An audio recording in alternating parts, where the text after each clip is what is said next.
Hello World of Tank Blitzers, it's Littlefinger, and today doing a full tank review on the 112 Glacial. You can see it here in the garage. Neat looking tank. It is a tier 8 heavy. It's a Chinese premium tank, and I noticed it was for sale under offers. Eternal Frost, 11,000 gold. If you don't have any gold, you're going to have to buy the $25 kit and the $10 kit, meaning this tank is going to cost you roughly $35. A little steep, in my opinion, in a very crowded field of Tier 8 premium tanks. You can see here down at the bottom, it's quite a lot of premiums at Tier 8. So, what does this tank have going for it? Well, if you look, it's got 1,500 hit points. It's got 120 millimeters of frontal hull armor and 240 in the turret. This thing is a beast hull down. It also side scrapes really well. It does have a 122 millimeter gun. The pen on it is a little low, and I'll show you that compared to some of the other tanks here in a minute, but you're doing about 400 alpha with that. So just looking at how I'm running it with the equipment, I'm running calibrated shells just because the pen on it is pretty bad. Plus you get plus 10 for your heat and HE. I'm running the defense system. Improved optics gets our view range up to 267. I'm running supercharge primarily because our shell velocity on this tank is horrible, but I could certainly see an argument for the EGLD just because also our aim time's pretty bad too. 4% to our already really good armor, so I'm running enhanced armor. And then engine accelerator, this is one of the slowest tier 8 premium heavies, so want to try to improve all of those categories. And then also our vertical stabilizer, which certainly helps again with our horrific aim time.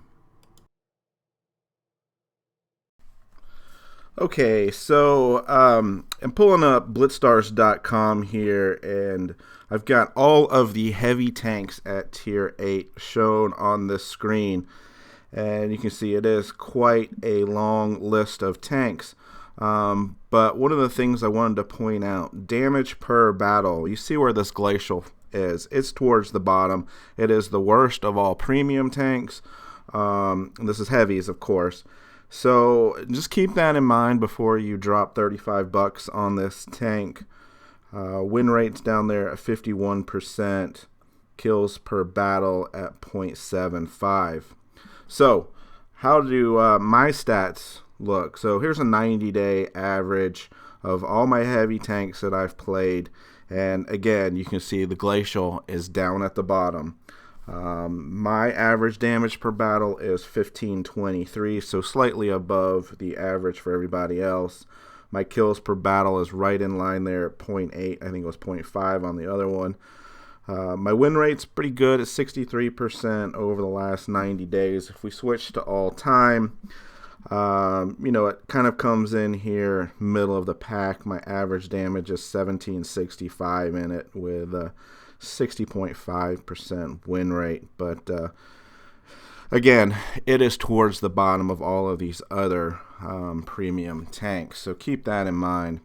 And if we're going to compare it to all these other tanks, I mean, by far and away, I think the IS-5 is one of the best premiums at tier 8. So this is obviously without any equipment, 1893 in damage. We're towards the bottom there. Our penetration, again, the bottom.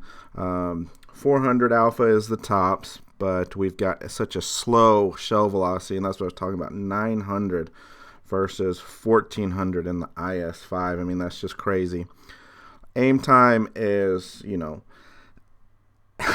it's not horrible according to this, in the sense that it's better than the IS-5, I guess. But there's just so much green on these other tanks, meaning the Glacial is worse, and -6 degrees of gun depressions is okay. It's certainly not great. And then we move down here into movement and mobility, 32 kilometers per hour. I mean, only the M6 Jumbo is slower. You've got 638 horsepower. It's the smallest engine. Thankfully, we've only got a terrain resistance of 1, or else this thing would hardly get around the battlefield. It does have a very nice credit coefficient of 175. And again, the thing that stands out with it is you look at that turret armor of 240. It just blows everyone else away. So if you're good at playing hold down positions, this is the tank for you. Alright, so let's get into some gameplay here. Middleburg, bottom tier. There's a couple tier 9s. They have a Cent 7.1 and the T-54. And, you know, with all of these heavy TDs down here, it was great to see. The call was take the high ground, and everybody followed. This was just a really good game in the term of just team chemistry, so to speak. They all pushed at the same time, and you know, with all of this armor, you can certainly be a little bit more aggressive getting to the front line. I can use this right side of the hill here to help with my terrible gun depression, but then it can't do anything about the horrible aim time. So now we're waiting on this long reload, and they're all pushing forward to get their Cent out, and who definitely pushed too far for a tank without really good armor. See that T-28 prototype's looking at me, so this is what I'm talking about. This is almost like a mad rush here. Everyone just pushes, and you know, just the benefit of focus fire. So I basically get in his face, but I'm taking shots from behind, so go ahead and back up. But again, you can see there's like 5 of us all pushing here. Get that shot to go into the side wheel there. Some low rolls, you know, I should be doing about 400 damage. That was 350.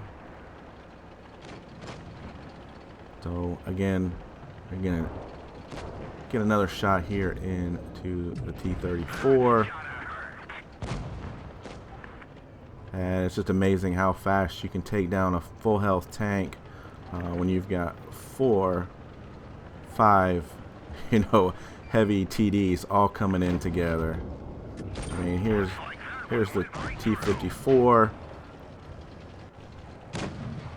and he was full health when he came around that corner there. So maybe not so much just the, you know, the style of play for this tank, but certainly can go towards the bully mentality you can have in it.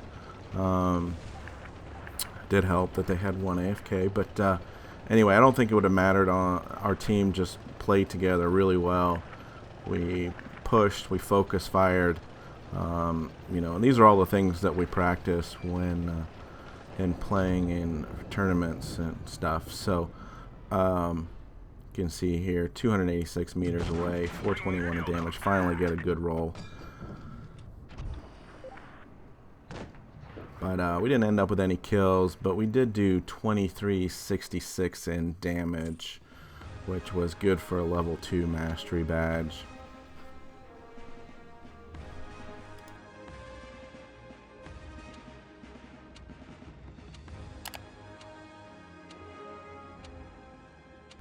So this next game on Alpinestad, bottom tier again, 3 tier 9s. And I just make the mistake of being too aggressive in this tank. But I want to show you this game because essentially I did have, you know, I wouldn't say a great game, but I managed to stay alive a lot longer than I really should have, just because of my positioning here. So probably should have stopped right there when I saw that one tank, but they've got 2 tanks down here in the water, and so what I'm going to do is I'm just going to pull up front and get that lower plate behind this rock, take my shot and pull up, and you can see all of these bounce shots I'm taking. So I've got at least 3 tanks, 4 tanks now, all around me, and just basically trying to stay alive as long as possible to get as many shots. And you can see just how many of these shots are bouncing. I'm not even wiggling or anything. and we get this last shot in, and that's going to be the end of it for me. But again, hold down as that position was, you know, you could see how many shots bounced. So I'm just going to cut to the end here. Obviously, we lost that game. Our tier 9's M103 with 39. I mean, that's just atrocious. Our Leopard PT, I mean, he didn't do much either. But you can see I did 16-14 in damage just from a really weak position there. Alright, so this time we're going to change the tables on Alpine Stat. We're going to spawn from the other side, and this time we are top tier.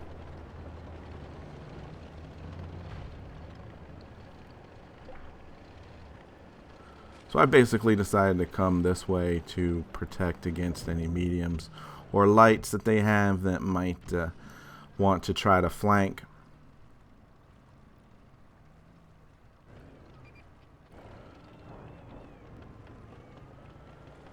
And sure enough, here's the RU. I do get spotted and snap a shot in there. That 047 there bounces his shot back at me. But you can see this is a real nice hold down position here. I'm not too worried even about trying to you know, wiggle so that my hatches can't be hit. But another shot there into the 047, and that's when I see the blaze come up. He's gonna miss that shot bad.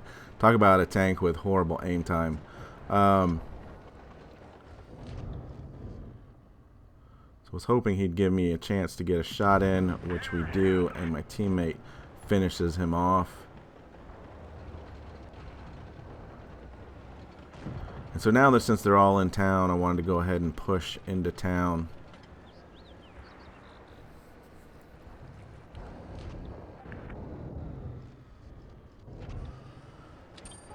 Our team is folding pretty fast. I mean, obviously they've pushed hard on our guys, which is the right move. And we get a lucky shot in there. Bounce another shot back. And this is just the aggressive nature of this. Don't let him get anything near.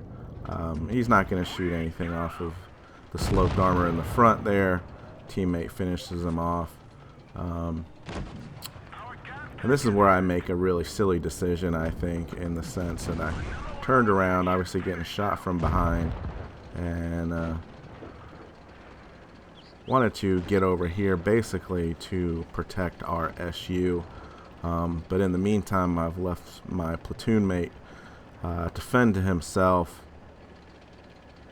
in a 2-on-1 situation. And here I am driving out into the middle of nowhere. So yeah, probably wasn't the wisest of choices.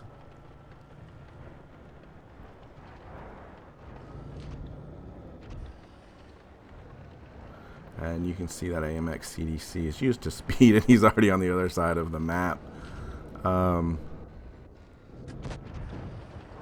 Probably shouldn't have risked that shot there and should have just waited to get a good clean shot of him down here. Obviously he's stuck behind this rock now, and our SU gets him taken out. So we're now at 2-on-2. Still have over 700 hit points left.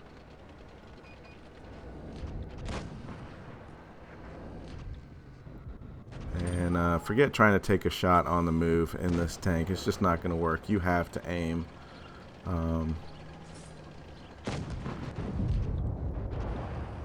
So, shame I have to waste a shot for 8 hit points. 1-on-1 at this point in time. You know, he's a 1-shot. I'm a 2-shot to him, so I can trade shots at this point in time. So I'm just going to be aggressive and get in there. He's decided to run, and we finish it off with our second kill.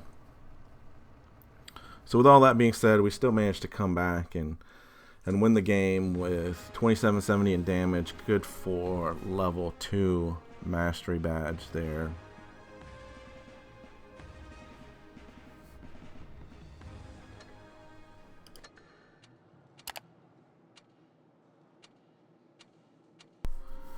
So here's another game with Slimeball still platooning here. We are on Yamato Harbor, and I'm thinking we should go right. I wanted to check with him, but team calls left. And so what we're going to do is we're going to run up the middle.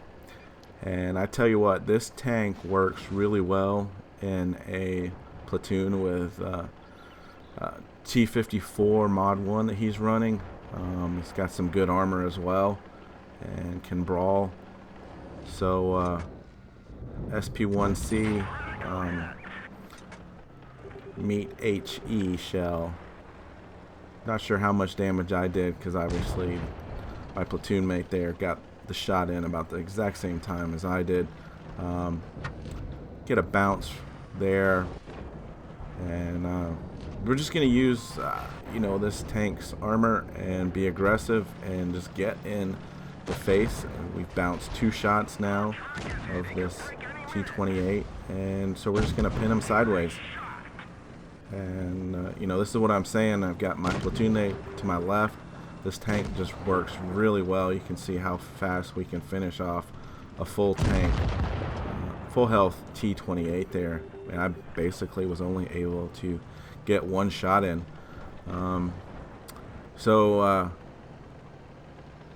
We are up a couple tanks at this point, and now we're circling behind them. Obviously you see here the downside is the mobility. The T-54 Mod 1 is not exactly a super fast tank, but you can see he's gonna kind of leave me in the dust, so to speak.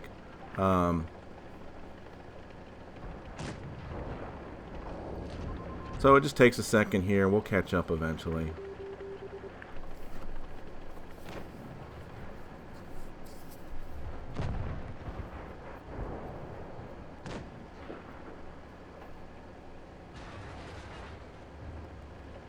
We'll work on this WZ first. Get a shot 388 into the side there. And just trying to angle a little bit for that. It was an IS-5 there to my right. Now we're just working on getting the kill shot here. And it's just the IS-5 left. So we're almost getting loaded, so we'll stop and let this aim down. And, platoon mate finishes him off for his 4th kill. So you can see as a support tank to the mediums, this tank plays really well. 1920 in damage there. 5 shots. So you're not going to get a lot of shots in this tank. So you really have to focus on your defensive skills, your angling, your hold down, so that you can bounce as many shots as you can. And so this will be the last game that I showed. Top tier here, and we're pushing right. I fully expected them to go into the dunes, but for whatever reason our team did not want to go there. So we're coming around. A couple of them now are spotted in the buildings here, so I'm gonna circle around. Gotten spotted at this point in time, and so I don't want to pull out. This guy looks like he's turning around. There's an IS-3 behind him, and I'm just buying my time here, trying to play defensive.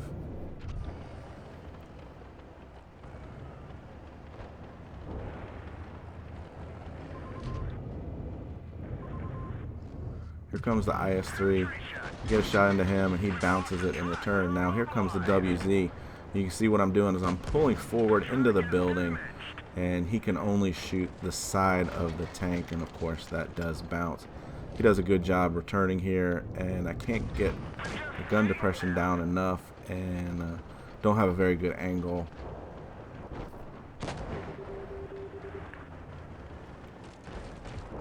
So he's pinned himself up against this building. This IS-3 is coming around. He's not looking at me, so I jumped out there, took my shot, but it only tracks him and doesn't do any damage. Now I'm keeping an eye on my platoon, well, my teammate there on the left. See the IS-3 pushing, try to get a shot in, but I'm a little bit late. And now I see the RUs coming around the side, and my platoon mate is unprotected from behind. So basically helping him here, and we get 429. RU bounces his shot. Figure at this point in time the RU is probably going to run. He gets a shot into me there, but I just want to finish off this IS-3, which we do. And my platoon mate's moving in hard on the WZ, so we're going to get a reload shot in and help out here. He'll get the kill. 4 on 2. Not sure if it's even worth me chasing the RU.